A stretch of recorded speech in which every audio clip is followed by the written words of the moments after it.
Hello students, आज की हमारी ये वीडियो क्लास 12th के लिए सेमेस्टर बुक से चैप्टर नंबर 5 यानी कि सरकारी बजट चैप्टर से रिलेटेड कॉन्सेप्ट्स पर बनी हुई है।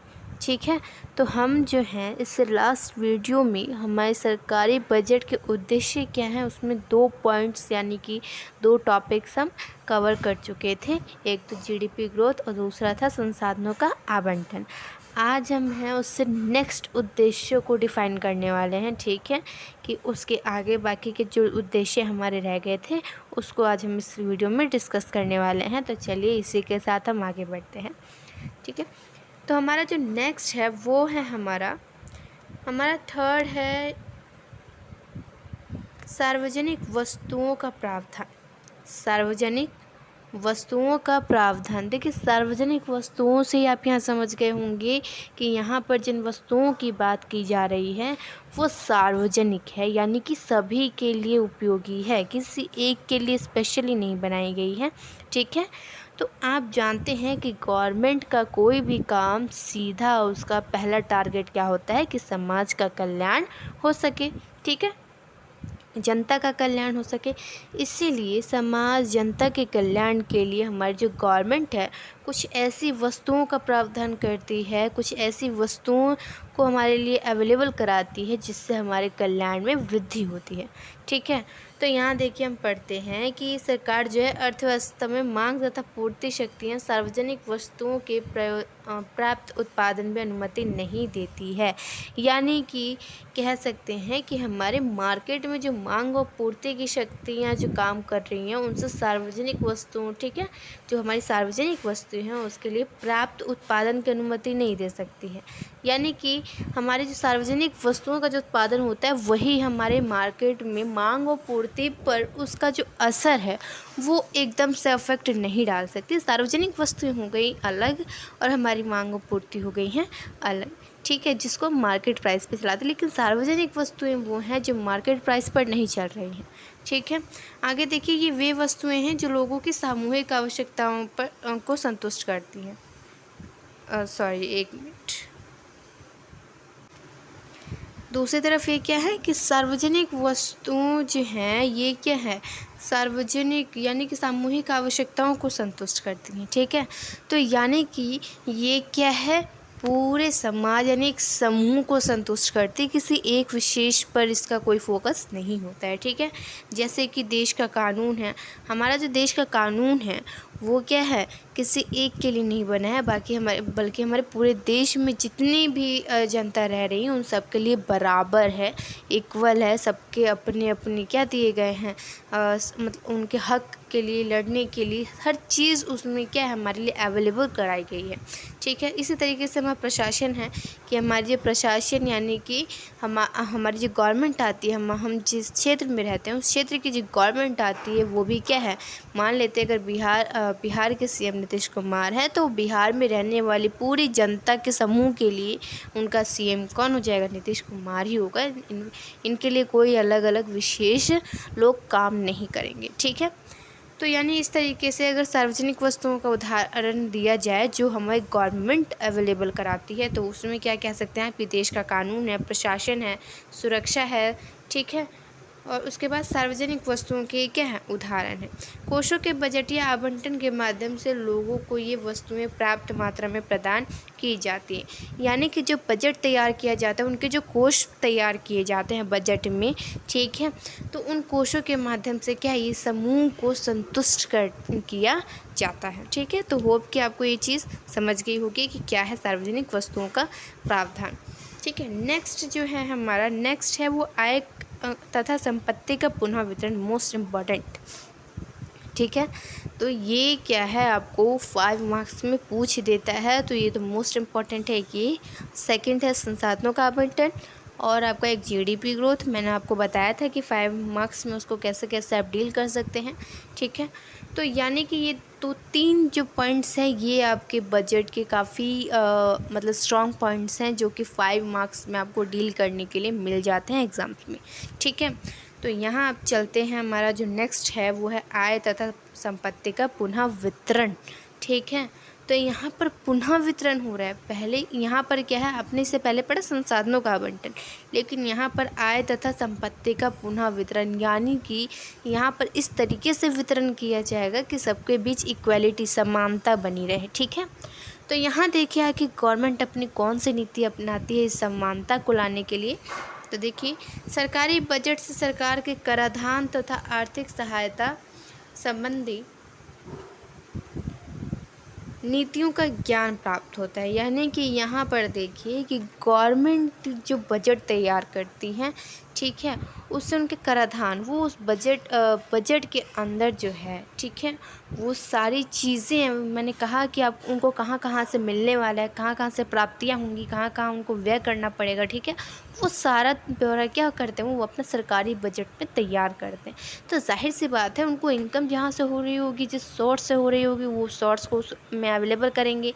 ठीक है, एंड सेकेंडली जहाँ जहाँ उनको एक्सपेंड करना होगा, खर्चा करना होगा, उन चीज़ों को भी वो एक साइड क्या करेंगे, उसका भी ब्यौरा तैयार किया जाएगा। तो यहाँ पर क्या है, बजट के अंदर टैक्स कराधान तैयार किया जाता है। ठीक है, ठीक, तो यहाँ पर क्या है कि यहाँ पर टैक्स, और जो यहाँ पर गवर्नमेंट जो है कुछ नीतियाँ बनाती हैं कि अगर हमारे मान लेते हैं कि इससे अगर हमारी अर्थव्यवस्था में संतुलन बिगड़ जाए, तो हम कौन सी नीति को अपना कर क्या है अपने मार्केट में फिर से संतुलन बना सकते हैं।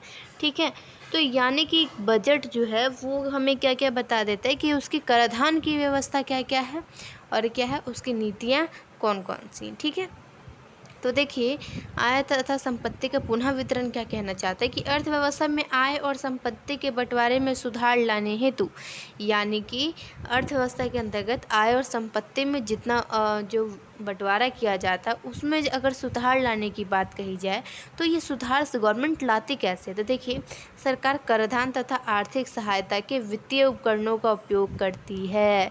यानी कि यहाँ पर सरकार अपना हथियार किससे बनाती है, टैक्स को और एक सब्सिडीज़ को। ठीक है, यहाँ पर क्या करेगी, अब वो टैक्स और सब्सिडीज़ का यूज़ करके यहाँ पर आय और संपत्ति के बंटवारे में क्या लाएगी, समानता लाएगी। देखिए, तो संपत्ति तथा आय का न्यायपूर्ण बंटवारा, न्यायपूर्ण यानी कि उन सबको अपना अपना उनका हक दिया जाए, वो जो जिस काबिल है, जिस लायक है, जो जितना डिज़र्व करते हैं उनको उतना मिले। इसके लिए गवर्नमेंट क्या करती है, सामाजिक न्याय का प्रतीक है। यानी कि जाहिर सी बात है, संपत्ति और आय का अगर न्यायपूर्ण बंटवारा कहा जाए तो ये सामाजिक न्याय है। ठीक है, एक तरीके से समाज के कल्याण के लिए किया गया कार्य है सामाजिक न्याय। ठीक है, तो प्रतीक है जो कि भारत जैसे किसी भी कल्याणकारी राज्य का प्रमुख उद्देश्य होता है। ठीक है, कोई भी कल्याणकारी राज्य यही चाहेगा कि पहले उसके भारत की जनता, यानी कोई उसके देश की जनता का भला हो, उनका कल्याण। तो आय तथा संपत्ति के बंटवारे में सुधार लाने के लिए गवर्नमेंट जो है दो तरीके अपनाती है। दो तरीके, अब देखिए, इन दोनों तरीके में वो किसका यूज़ करेंगे, टैक्स का यूज़ करेंगे और सब्सिडीज़ का यूज़ करेंगे। ठीक है, तो यहाँ पर देखिए, पहला है धनी वर्ग पर कर लगाकर, यानी कि जो बहुत ही अमीर लोग हैं उन पर टैक्स लगा देंगे ज़्यादा। ठीक है, और निर्धन वर्ग को आर्थिक सहायता देकर, और जो गरीब लोग हैं उनको आर्थिक सहायता देंगे। टैक्स लगाने की बजाय उनको क्या करेंगे, आर्थिक सहायता देंगे कि आप क्या है अपने लिए कुछ कीजिए, उनको सब्सिडीज़ दी जाएगी। तो इससे क्या है, गरीब लोगों को भी थोड़ा प्रोत्साहन मिलेगा, मोटिवेट होते हैं वो लोग ऐसे। ठीक है, और जो अमीर लोग हैं, जहाँ पता है कि अगर वो, देखिए, गवर्नमेंट अगर एक साइड, वन साइड अगर वो टैक्स कम करती है तो वन साइड वो बढ़ाएगी, क्योंकि उसको वो अपन वहाँ पर जो उसको लॉस होने वाला होता है वो उससे कहीं से ना कहीं से निकालती है। तो ठीक इसमें भी वही किया गया है कि उसने क्या किया कि गरीब लोगों पर से टैक्स हटाकर उसने उसका पूरा लोड किस पर दे दिया है, अमीर लोगों पर, कि भाई अब आप भरिए इसका लोड। ठीक है, यानी कि अब आप इसका टैक्स भरते रहिए। क्यों, क्योंकि यहाँ पर क्या है कि उनको पता है कि ये काफ़ी रिच है, इनकी कंपनी काफ़ी रनिंग में है। ठीक है, तो इसमें क्या है, लेकिन तो जो लोग काफ़ी आगे चले गए हैं तो उनको पता है कि अगर उन पर टैक्स ज़्यादा भी हो जाए तो ये पे कर सकते हैं, लेकिन गरीब लोग जो हैं, जिनके पास कुछ नहीं है, वो टैक्स कैसे पे करेंगे।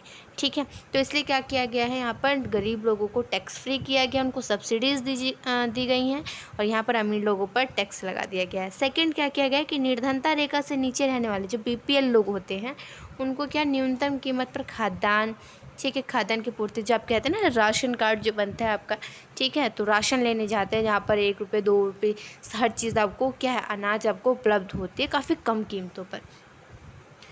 दूसरा क्या है, उदाहरण के लिए निर्धन वर्गों को एलपीजी, यानी कि निर्धन वर्ग जो हैं उनके लिए एलपीजी गैस का कनेक्शन जो दिया गया है, मुफ्त वितरण जो है, ठीक है, तो ये भी तो एक तरीके से गवर्नमेंट जो है प्रोत्साहित कर रही है ना, ठीक है। तो ये सारे मैटर्स थे आपके किसके, आय और संपत्ति के पुनः आवंटन में, पुनः वितरण में, ठीक है। तो होप कि आपको ये टॉपिक भी समझ में आ गया होगा, ठीक है।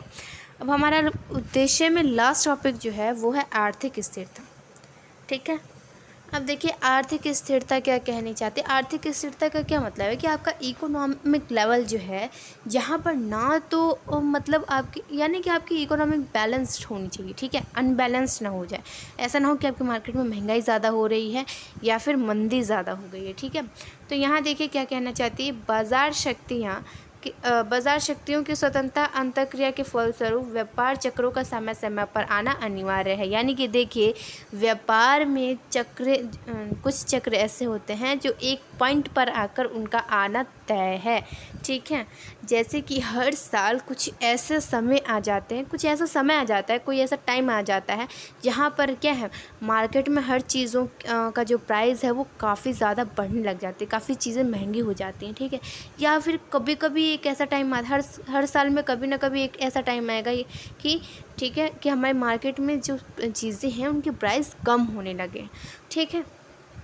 काफ़ी सस्ती चीज़ें आ गई, जो चीज़ें पहले 200 रुपये 250 रुपये मिलते थे, अब वो आपको क्या 50 रुपये में अवेलेबल हो रही हैं, ठीक है। तो इस तरीके से क्या होगा, या तो आपके मार्केट में या तो ज़्यादा महंगाई हो रही होगी या फिर ज़्यादा मंदी आ रही होगी। तो यहाँ पर आपकी इकोनॉमी बैलेंस थोड़ी है, महंगाई हो रही है, मंदी हो रही है, बैलेंस तो नहीं है, ठीक है। तो कहने का मतलब है कि आर्थिक स्थिरता आपका सीधा सीधा किससे रिलेटेड है, कि आपकी अर्थव्यवस्था में बैलेंस होना चाहिए, संतुलन होना चाहिए, ठीक है। तो यहाँ देखिए इन्हें अर्थव्यवस्था में सुस्ती, मंदी, पुनरुत्थान तथा तेजी की अवस्थाएं कही जाती हैं, ठीक है। तो यानी कि इसका मतलब है कि आपकी अर्थव्यवस्था में तेज़ी आ सकती है, मंदी आ सकती है, पुनरुत्थान आ सकती है, ठीक है, सुस्ती आ सकती है, ठीक है।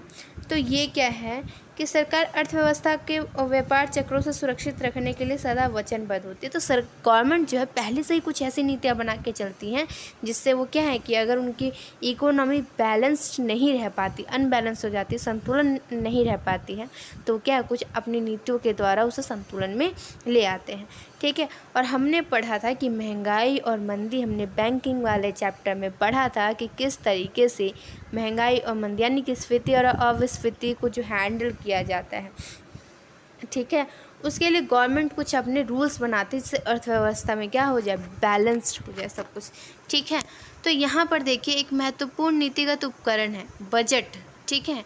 यहाँ पर क्या है, अगर बजट के अंडर में देखें तो बजट में सबसे मतलब अगर बजट के तहत देखा जाए तो हमारी इकोनॉमी बैलेंस करने का जो तरीका सबसे मैंने आपको बताया कि बजट में वो सारी चीज़ें मतलब कि इंक्लूडेड की जाती हैं कि किस तरीके से हमारे मार्केट में क्या क्या चीज़ें कहाँ कहाँ खर्च होना है, ठीक है, कहाँ कहाँ से हमें मिलने वाला है, और अगर मानते हैं कि हमारी इकोनॉमी अनबैलेंस्ड हो जाए तो उसको किस तरीके से हैंडल करना है। तो सबसे बड़ा जो यहाँ पर हथियार वो हो हमारा बजट है, ठीक है। क्योंकि गवर्नमेंट जब बजट तैयार करती है तो उसमें पहले ही इंक्लूड कर चुकी